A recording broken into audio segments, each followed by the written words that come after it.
হরি নারায়ণ নারায়ণ নারায়ণ নারায়ণ নারায়ণ জয় নারায়ণ নারায়ণ নারায়ণ তুয়া শরণে আমার নিমজুক মন জয়রাম নারায়ণ নারায়ণ তুয়া শরণে আমার নিমজুক মন জয়রাম। সাক্ষাৎ ভগৱন্তৰ বাংময় মূৰ্তি আৰু আপোনাৰ সবচেতনৰ ভক্ত ভাগৱত সমস্তজনৰে জ্ঞাত অসমীয়াই সুযোগ্য সন্তান মানৱ সম্পদ স্বৰূপ সংগীত জগতৰ উজ্জ্বল নক্ষত্ৰ দুখী দৰিদ্ৰৰ বন্ধু জুবিন গাৰ্গ ডাঙৰীয়াৰ আত্মাৰ কল্যাণৰ অৰ্থে এই বৃহত্তৰ নাম দিবাৰ্থীৰ লগতে বিভিন্ন দল সংগঠন জাতি জনগোষ্ঠী সকলো একত্ৰিত হৈ সৰ্বধৰ্মীয় হিচাপে এই অনুষ্ঠান ভাগ আয়োজন কৰিছে। একান্ত ভকত বৈষ্ণৱৰ আশীখিনি মাৰি বিচাৰিছে যাতে আমাৰ অতি মৰমৰ অতি শ্ৰদ্ধাৰ প্ৰিয় শিল্পীগৰাকীৰ আত্মা কামনা কৰিছে। শাস্ত্ৰত কৈছে অনেক জন্মৰ মহা পুণ্য ধন দিয়া মনুষ্য শৰীৰ নৌকা আশা হাকি নিয়া এনেহেন দেৱৰ দুৰ্লভ মনুষ্য জন্ম পাই ৰায় এই ধৰাধামত সংগীত জগতৰ এজন উজ্জ্বল নক্ষত্ৰ হিচাপে আমি বিচৰাতকৈ বহুখিনি দি থৈ গ'ল। গীত বাদ্য চলচ্চিত্ৰৰ লগতে এটা অভিলেখ সৃষ্টি কৰি বিশ্বত এটি সংগীতৰ খোজ থৈ গ'ল। তেওঁৰ যি অৱদান তেখেতৰ বিষয়লৈ ক'লে আমি কম কোৱা হ'ব। যিজন ব্যক্তি হয়তো নিশ্চয় গন্ধৰ্ব আছিল ক্ষণিক সময়ৰ কাৰণে আমাৰ মাজলৈ আহি আমাক যি আদৰ্শ যি মৰম যি তেজে তেজে শুৱে শুৱে সুৰৰ বন্যাৰ আমাক বোৱাই থৈ গ'ল সেই মহান শিল্পীজনৰ আমি এই পবিত্ৰ শ্ৰাদ্ধ কৰ্মত তেওঁৰ আত্মাৰ কামনা কৰিছোঁ। যিহেতু মনুষ্য জন্মলৈ ধৰাধামলৈ আহিলে জীৱৰ কোনোবাখিনি নহয় কোনোবাখিনি চলচিত্ৰ পাপ পমিতা ৰৈ যায়।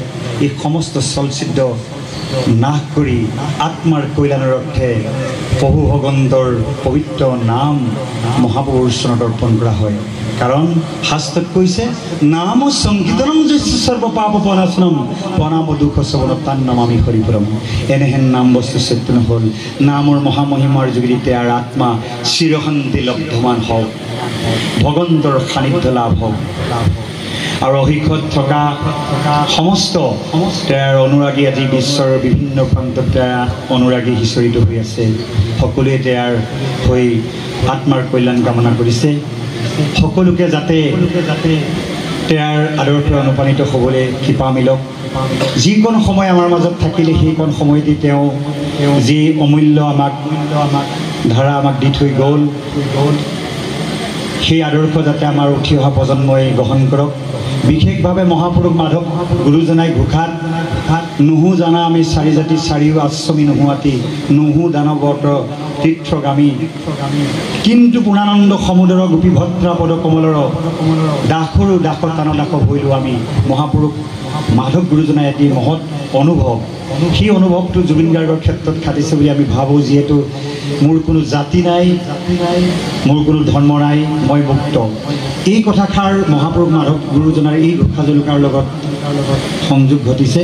যিহেতু জুবিন গাৰ্গেও জাতিভেদৰ অস্পৃশ্যতা বা পৰিসীমা ভেদ কৰি সকলোকে বুকুৰ আপোন কৰি লৈছিল আৰু আমিও আমাৰ প্ৰথম ধৰ্ম হৈছে মানৱ ধৰ্ম। এই মানৱ ধৰ্মই সকলোকে আমি একতাৰ দোলেৰে জাতিভেদৰ অস্পৃশ্যতা দূৰ কৰি সকলোৱে জীৱশ্ৰেষ্ঠ মানুহ হিচাপে জীছে। কোনোজন হয়তো আহিছে কোনোজন হয়তো কৰ্তব্যৰ খাতিৰত আহিব পৰা নাই। সমস্তজনৰে কল্যাণ হওক। পাৰ্থিৱ একো একোটি দেহ লৈ তেওঁ সমস্তে সংসাৰ ধৰ্ম পালন কৰি আছে। সকলোৱে ৰোগ ব্যাধি সুখ সন্তাপ সকলো দূৰ কৰি সুস্থ সবল দেহ মনৰ গৰাকী কৰক আয়ুষ্য যশধৰ্ম তেজ শক্তি বৃদ্ধি কৰক কৰ্মময় জীৱনত উন্নতি বিধান কৰি অচলা লক্ষ্মী বাদ দিয়ক অন্ন বস্ত্ৰ বাসস্থানৰ বিকল্প নকৰক তেওঁ সমস্ত সকলোৰে সন্তানসকলক সুশিক্ষা প্ৰদান কৰক আধ্যাত্মিক ভাৱ ভাৱনা হৃদয়ত জাগৃত কৰক শিক্ষা দীক্ষা ৰাজকাৰ্যত জয়যুক্ত কৰি পিতৃ মাতৃ তথা গুৰুদেৱ নামভকতৰ প্ৰতি শ্ৰদ্ধা ভক্তি বৃদ্ধি কৰক জুবিন গাৰ্গৰ দৰে ৰাইজৰ হকে কাম কৰিব পৰা তেওঁ সমস্ত সকলোৰে হৃদয়ত এক কণিকা সদ্ভাৱনা মোৰ ভগৱন্তই বৰ্ষণ কৰক আৰু এনেধৰণে মিলাপ্ৰীতি শ্ৰদ্ধাৰে এই অঞ্চলবাসী বৃহত্তৰ নামটিবাসী অঞ্চলে যেনেকৈ একত্ৰিত হৈ সৰ্বধৰ্মীয় অনুষ্ঠান ভাগ শ্ৰাদ্ধ অনুষ্ঠান ভাগ আয়োজন কৰিছে পৰৱৰ্তী পৰ্যায়তেও সকলোৱে যে শান্তি সম্প্ৰীতিয়ে জাতিভেদৰ অস্পৃশ্যতা দূৰ কৰি মিলাপ্ৰীতি শ্ৰদ্ধাৰে যাতে জীৱন যাপন কৰিব পাৰে তাৰ প্ৰতি মোৰ বহু ভগৱন্তই কৃপা কৰি সকলোকে কল্যাণ সাধন কৰক সমস্তৰে হৃদয়ত শুভ শান্তি শুভ ভক্তি বিৰাজিত কৰক এই প্ৰাৰ্থনা হৰে